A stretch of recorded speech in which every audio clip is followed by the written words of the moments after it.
한국 최초의 CM송 아십니까?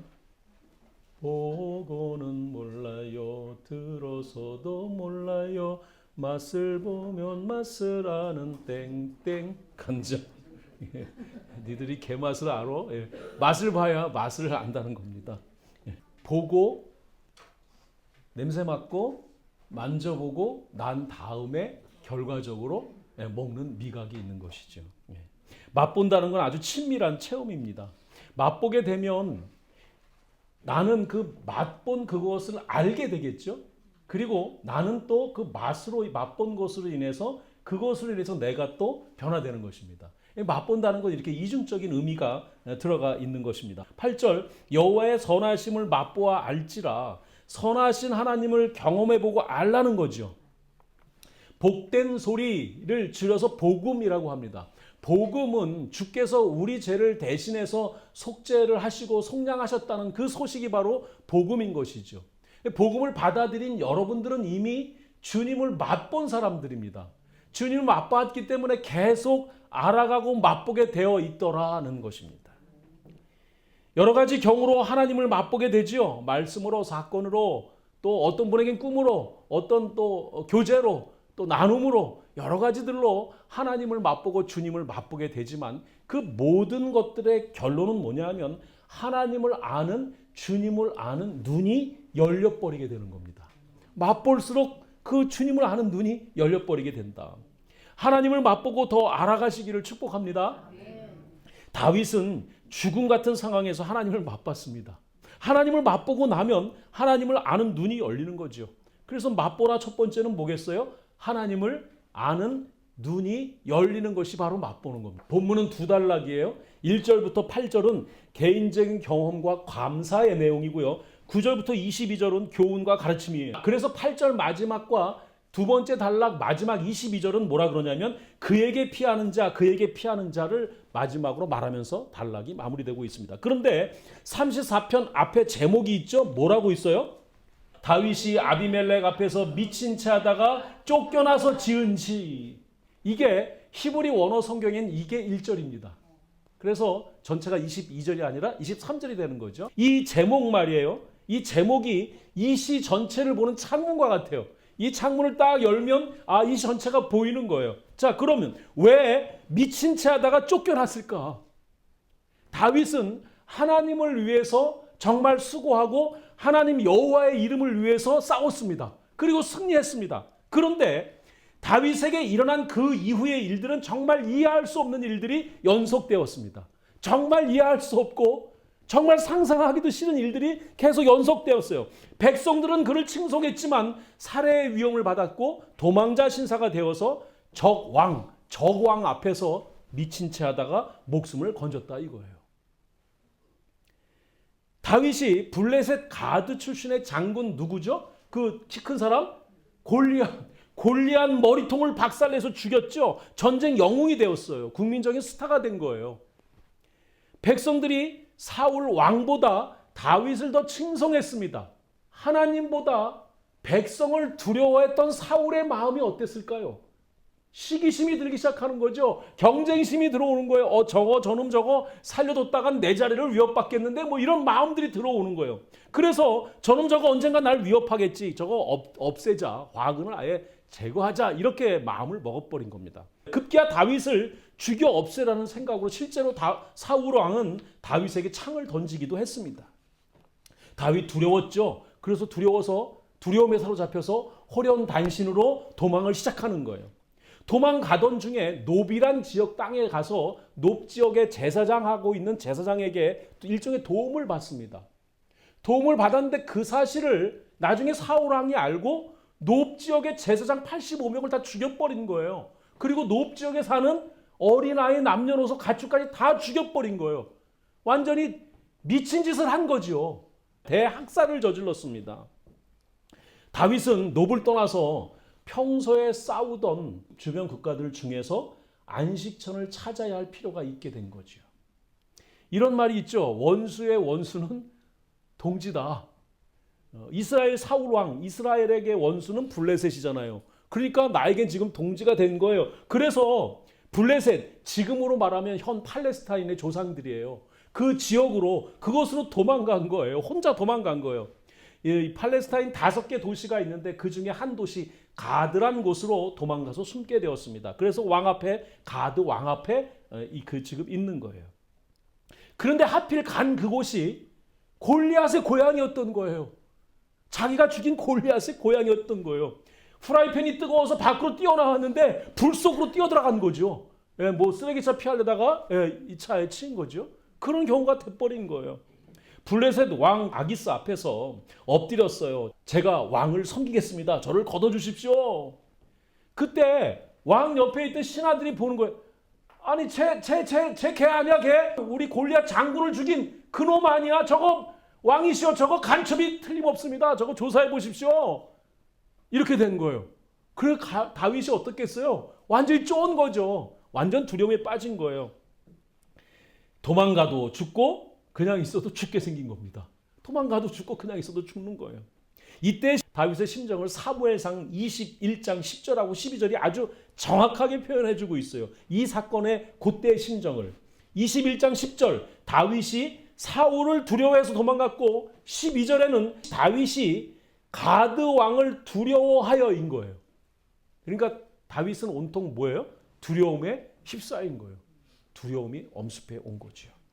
두려움은요, 그렇습니다. 두려움은 이 거대한 거목을 쓰러뜨리는 벌레와 같아요. 아무리 거대하고 모람해도 두려움이 들어오기 시작하면 무너지고 자빠지고 쓰러지게 되는 거예요.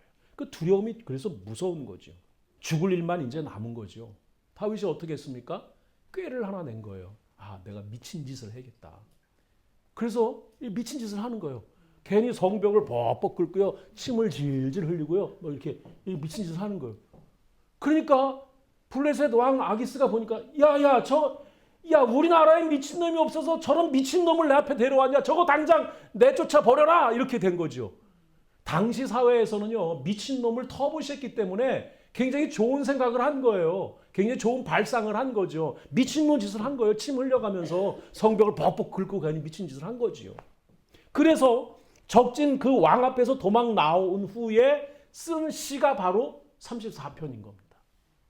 자, 그 미친 짓을 했던 것을 기억하면서 말하죠. 6절 뭐라고 말해요? 이 곤고한 자가 부르짖음에 여호와께서 들으시고 그 모든 환난에서 건져 주셨다. 구원해 주셨다.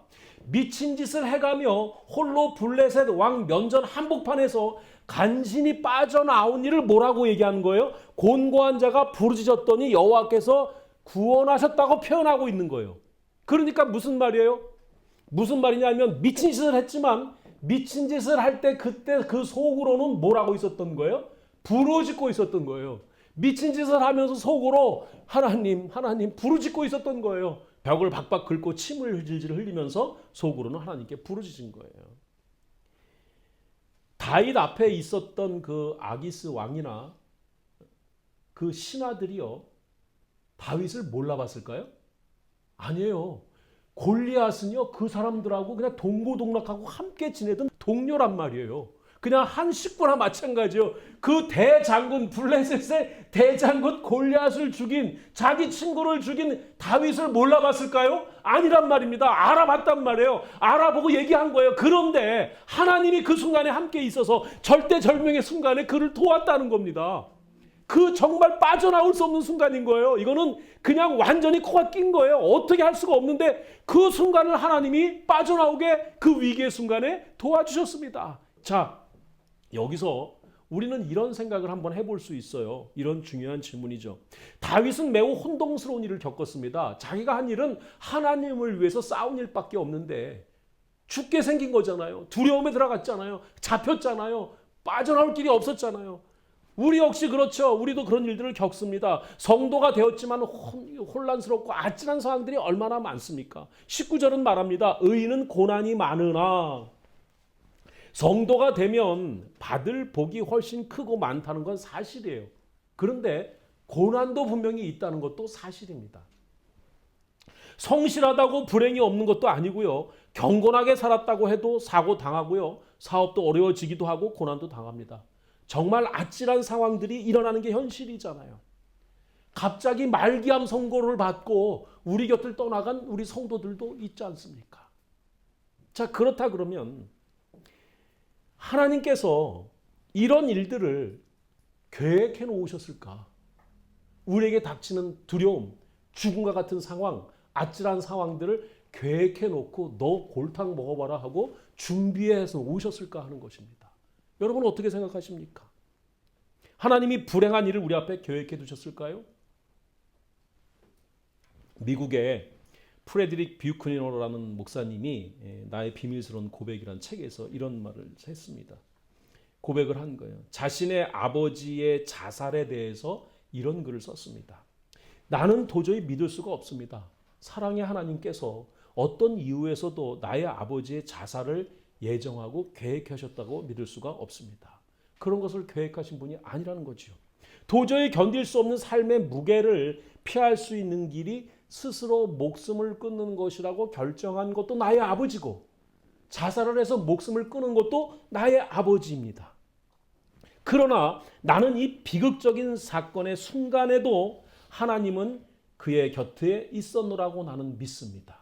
하나님이 어떻게 어떤 방식으로 나의 아버지 곁을 지켰는지 계셨는지 나는 추측할 수 없습니다. 만일 나에게 추측할 수 있는 것이 있다면 나의 아버지 자신이 어떻게 하나님에 의해서 버림받아지고 있는지를 처절하게 느꼈을 것이라는 것뿐입니다. 그러나 그럼에도 불구하고 나의 믿음과 기도는 이렇습니다. 나의 추측과 상상을 넘어서는 하나님은 나의 아버지와 함께 마지막 순간에도 함께 계셨고 지금도 함께 계셨을 것이라는 것을 저는 믿습니다. 자살의 순간에도 함께 하셨다는 거예요. 여러분 생각은 어떻습니까? 아버지가 자살한 비극적인 일을 하나님이 계획하셨을까? 계획하지 않으셨다는 겁니다. 하나님은 우리에게 늘 좋은 것을 주시려고 계획하신 분이 맞습니다. 언제나 그렇습니다. 최초의 땅과 하늘을 주실 때도 완전한 것을 주신 거예요. 이게 변질되어서 인간을 괴롭게 하고 인간을 비극적으로 만들게 하는 땅과 하늘을 주신 게 아니란 말입니다. 그렇게 잔인한 일을 계획해 두신 분이라면 아들의 목숨을 우리를 위해서 내줄 일이 없는 것입니다. 모든 일은 그러니까 하나님이 모르는 상태에서 발생하지 않는다는 사실이 중요한 것입니다. 다윗은 아차 싶었죠. 내가 왜 여기로 도망왔을까? 미친 척을 하고 있지만 그것을 누가 알고 계신 거예요? 하나님이 알고 계신 거예요. 하나님이 그 자리에 계신 거예요. 자기가 선택했지만 그 미친 척을 하고 있지만 하나님이 내 상황을 완전하게 알고 계시고 그 자리에 함께 계셨다는 것이죠.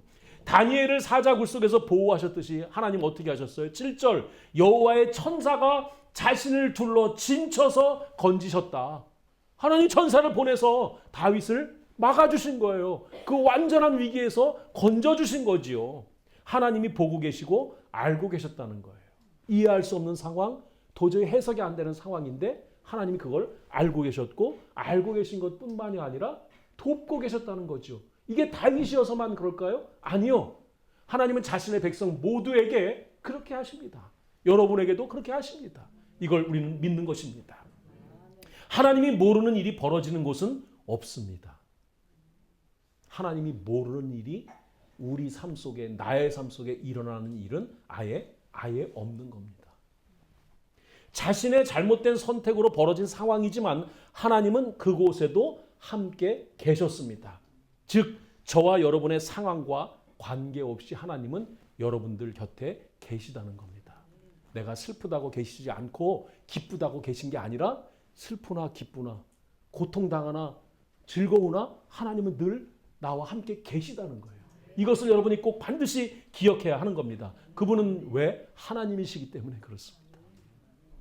삶에서 벌어지는 많은 일들 속에서 심지어 이런 것까지도 이곳에 하나님이 함께 계시다는 것을 여러분 기억하십시오. 세상살이에 얼마나 다윗처럼 힘들고 어려운 일 많습니까? 또 얼마나 다윗처럼 내 스스로 결정하는 것들이 많습니까? 그러기에 우리는 하나님의 선하신 도움을 받아야 하는 것입니다. 그것을 8절하고 22절이 말하죠. 그에게 피하는 것입니다. 하나님의 도움을 받는 게 그에게 피에 들어가는 것입니다. 그런 자는 복이 있다고 그러죠. 하나님, 그는 우리의 하나님이십니다. 하나님이 보이지 않아도 알고 계시죠. 그래서 그곳으로 우리는 피할 길을 주시는 것입니다. 두려움 속일지라도 주님께 부르짖고 구하시기를 축복합니다. 우리 곁에 계신 분들에게 주님을 알고 구합시다. 주님은 알고 계십니다. 하나님을 계속 알아가면 어떤 일이 벌어질까요? 하나님을 계속 어떤 성도가 또 어떤 사람이 이렇게 계속 알아가고 매일매일 알아가고 또 세월을 거쳐서 알아가면 어떤 일이 벌어질까요? 자, 선택해봐요. 하나님을 알면 나를 알게 될까요? 아니면 나를 알면 하나님을 알게 될까요? 당연히 하나님을 알면 나를 알게 되죠. 자, 하나님을 알게 되면 점점 더 알게 되면 나란 존재가 하나님 앞에서 박살이 나게 돼요. 아, 내가 이런 존재였구나. 아, 내가 이런 죄인이었네. 아, 하나님 앞에 내가 이런 존재였구나. 정말 벌레만도 못한 존재였다는 것을 알게 돼요. 그래서 하나님께 의뢰하는 것이죠. 의지하게 되는 거죠. 그러니까 하나님을 알아간 사람들, 하나님을 아는 눈이 열리는 사람들은 누구를 알게 되는 거예요? 자신을 알게 되는 거예요. 자신을. 그래서 맛보라 두 번째 뭐겠어요? 이번에 나를 아는 눈이 열리는 거죠. 다윗은 왕으로 선택받은 후에도요 10년 동안 도망자였습니다. 사람은 누구나 하나님께서 허락하신 자신만의 길이 다 있습니다. 다윗은 그러나 이스라엘의 왕이었죠. 하나님은 그를 왕으로 사용하시려고 부르셨습니다. 그의 인생은요 어느 것 하나도 주님을 보여주는 용도가 아닌 것이 없습니다. 그가 한 모든 것들이요 주님으로 해석이 돼요. 그가 한 모든 일들이 그렇단 말이에요. 자, 성경에 동명이인이 없는 사람이 누굴까요? 다윗이에요. 다윗이란 이름은 두 사람이 없습니다. 오직 유일합니다. 예수 그리스도. 그렇죠? 하나님께서 모든 이름 위에 뛰어난 이름, 그 이름을 주셨잖아요. 주님 같은 일을 한 사람이 없단 말이에요. 그 이름이 없단 말이에요. 주 예수 그리스도. 예수란 이름은 많아요. 그냥 김철수, 영희처럼 많은 이름이에요. 그러나 그 앞에 하나님이 무슨 이름을 주셨어요? 주 그리스도란 이름을 주셨단 말이죠. 이 이름은 없는 거예요. 이런 이름은 없단 말이에요. 자, 이름만으로도 다윗은 주님으로 해석이 되고 주님을 상징하는 그런 인물이라는 것이죠. 여러분, 골리앗과 싸우면 어때요? 골리앗과 1대1로 싸우잖아요. 적장의 머리통을 박살내버리잖아요. 골리앗과 1대1로 싸우는 거, 주님이 보여주신 십자가에서 이루신 그 일을 보여주는 용도인 것이죠. 그렇게 해석이 된단 말이에요. 그 일도 주님으로 해석이 되는 것이죠. 주님으로 그 일이 또 해석이 되고 있단 말이죠. 돌멩이 하나로 머리를 박살낸 것 말이에요. 사탄의 상징이니까 골리앗은 머리라 그러면 안 돼요. 대가리라 그래야 돼요. 사탄이니까. 사탄의 대가리를 박살냈습니다. 그거요. 창세기 3장 15절 여인의 우선은 내 머리를 박살낼 것이라는 그 말씀, 그게 다윗에게서 보여지고 예수님에게서 완전히 성취되는 거잖아요.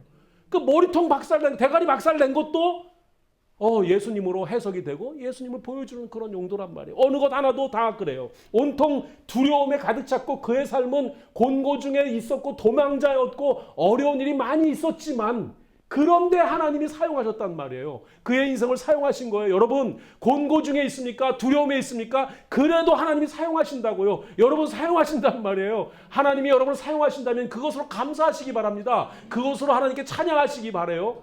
하나님은 여러분이 형편이 좋으면 사용하시는 게 아니라 다윗처럼 이런 곤고 중에도 사용하시고 이런 두려움에도 사용하시고 이렇게 사용하신다는 말이에요. 여러분을 그렇게 사용하실 줄 믿습니다.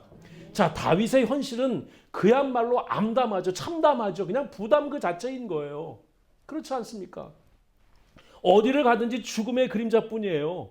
우리나라의 현실이나 또 우리 성도들의 현실도 그렇습니다. 여러분, 공무원이 두려워해서 정책 감사를 폐지한대요. 여러분, 학생이 시험이 두려우면 시험을 없앱니까? 말이 안 되는 정책이잖아요. 이런 정책이 막 나오고 있단 말이에요. 내 나라에서 타국가를 비난하면 징역 5년을 살게 됩니다. 이게 말이 되는 겁니까? 내 나라에서 타국가 비난하면 징역 5년 산다고요? 없는 내란 수사를 한다고 공무원들 개인 휴대폰을 다 뒤지겠답니다. 왜 불쌍한 공무원들을 건드리는 겁니까? 그들이 나라를 위해서 수고하고 애쓰고 있는데 왜 개인 휴대폰을 건드리고 그걸 조사하겠다는 겁니까? 말이 됩니까? 여러분 같으면 휴대폰 내주겠어요? 너무나 암담하죠. 그러나 하나님이 온 세상을 다스리고 계시다 이거예요. 하나님이 온 세상을 다스려서 일하고 계시기 때문에 우리는 믿고 나의 삶을 살아가는 겁니다. 미국이 발표한 팩트시트를 보십시오. 한마디로 이렇게 정의해요. 트럼프는 한국을 공격하지 않았다. 그런데 한국의 시스템을 괌처럼 만들어버렸다. 여러분, 미국 사람들은요, 조약이나 협정이나 이런 것을 헌법으로 여깁니다. 헌법과 동일하게 여겨요. 그러니까 이게 되게 중요한 거예요. 한국의 산업, 무역, 금융, 안보 체제 전반을 미국 중심의 구조 안에 집어넣고 고정시키는 제도적 합의문에 가깝다.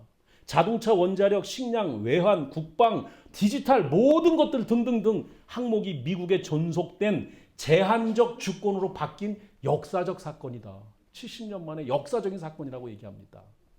저는 이 일을 보면서 하나님이 일하시는 것을 느꼈습니다.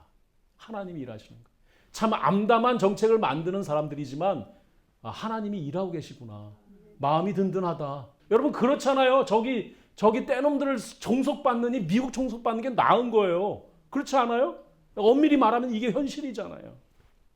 하나님이 길을 바꾸고 계신 게 보이실 겁니다. 다윗이 가야 할 곳은 블레셋이 아니었단 말이에요. 한국이 가야 할 곳은 그곳이 아니었단 말이에요. 다윗이 해야 할 짓은 미친 짓이 아니었단 말이에요. 하나님은 다윗을 왕으로 부르셨고 왕으로 사용하기 위해서 부르신 겁니다. 그가 가야 할 길은 무슨 길?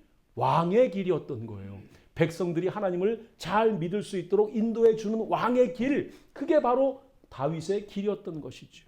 여러분의 길도 마찬가지고 나라의 길도 마찬가지입니다. 하나님 안에 있는 거예요. 여러분 길은 어떻습니까?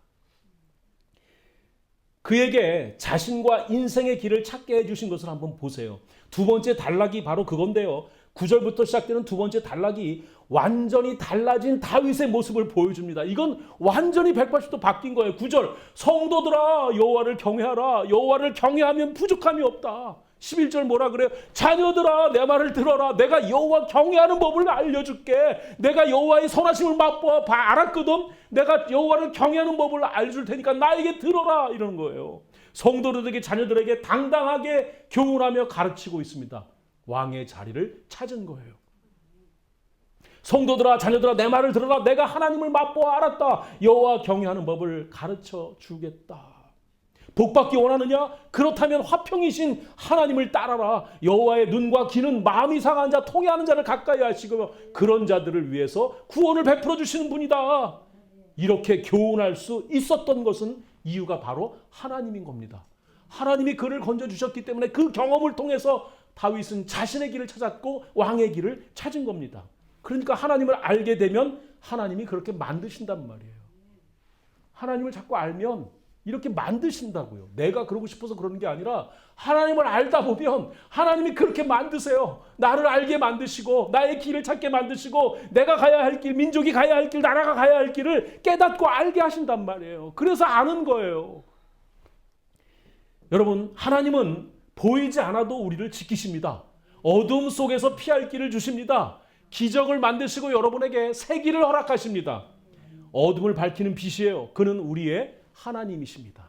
옆에 계신 분들에게 그는 우리의 하나님이십니다. 하나님은 옆집 아저씨 하나님이 아니라 나의 하나님, 우리의 하나님이세요. 여러분의 하나님이십니다. 다윗이 그 죽음과 같은 빠져나올 수 없는 이 올가미 속에서 수렁에서 건져받은 후에 간 곳이 어딘지 여러분 아세요? 사무엘상 22장 1절하고 2절입니다. 그러므로 다윗이 그곳을 떠나 블레셋 아기스 왕 앞을 떠나서 아둘람 굴로 도망하매, 아둘람 굴이라는 곳으로 도망간 거예요. 빠져나와서 그 속에서 아마 시를 썼겠지요. 그의 형제와 아버지의 온 집이 다 그 앞에 모여들었다. 뿐만 아니라 환난 당한 모든 자, 빚진 모든 자, 마음이 원통한 자들이 다 그에게 모여들었다. 그 수가 400명이 된 거예요. 하나님은요, 다윗을 환난 당한 자, 빚진 자, 마음이 원통한 자의 심정을 완전히 헤아리도록 만들어 주신 겁니다. 하나님이 그렇게 만들어 주신 거예요. 그 일을 통해서 다윗은 환난 당한 자, 빚진 자, 마음이 원통한 자의 마음을 완벽하게 이해할 수 있는 사람이 되어버린 겁니다. 모여든 400명 그 400명은요. 아둘람굴로 모여든 400명 모든 인간을 상징하는 겁니다. 보세요. 죽을 수밖에 없는 상태는 환난이죠. 죄의 빛을 졌어요. 하나님께 죄의 빛을 지고 죽음 앞에 마음을 원통해야 할 수밖에 없는 게 우리 인간이잖아요. 그 400명은 다 그런 사람들이라고요. 우리들을 말하는 거예요. 인류 전체를 말하는 거예요. 그들이 모여든 거예요. 모여든 400명은요. 자신의 인생과 생명을 그에게 의지하고 맡겼습니다. 왜? 그가 하나님을 알고 자기 자신을 알고 자신들을 알아주기 때문에 그에게 모여든 겁니다. 우리는요. 주님께 인생의 길과 자신을 맡깁니다. 왜? 주님이 하나님을 잘 아시고 하나님 그분 자체이시고 주님이 우리를 아시기 때문에 주님께 우리의 인생과 길과 인생의 모든 것들을 맡기는 것 아닙니까? 여러분의 인생을 주님께 맡기시기를 축복합니다. 우리가 두려워하고 있을지라도 거기 계시고 알고 계십니다. 우리 인생은 주님 안에서 완성돼 가는 겁니다. 그래서 여러분의 인생은 주님께 맡기고 주님 안에서 완성돼 가는 것이죠. 여러분의 길도 동일합니다. 주님 안에서 완성되어 가는 겁니다. 주님께 우리의 길이 있습니다. 주님 우리에게 하나님을 알게 해 주시옵소서. 성령으로 우리를 채우사 하나님 알게 해주시고 나를 알게 해 주시옵소서. 우리를 단련하신 후에는 정금과 같이 나오게 하실 것을 믿습니다. 지금은 곤란해도 지금은 혼란해도 지금은 빚졌어도 지금은 마음이 원통해도 그 상황을 통해서 우리를 단련하시면 우리가 정금과 같이 순수한 정금이 되어서 나와서 주님을 위해서 살아가게 될 줄 믿습니다. 여러분의 인생이 그렇게 되기를 축복합니다. 아멘.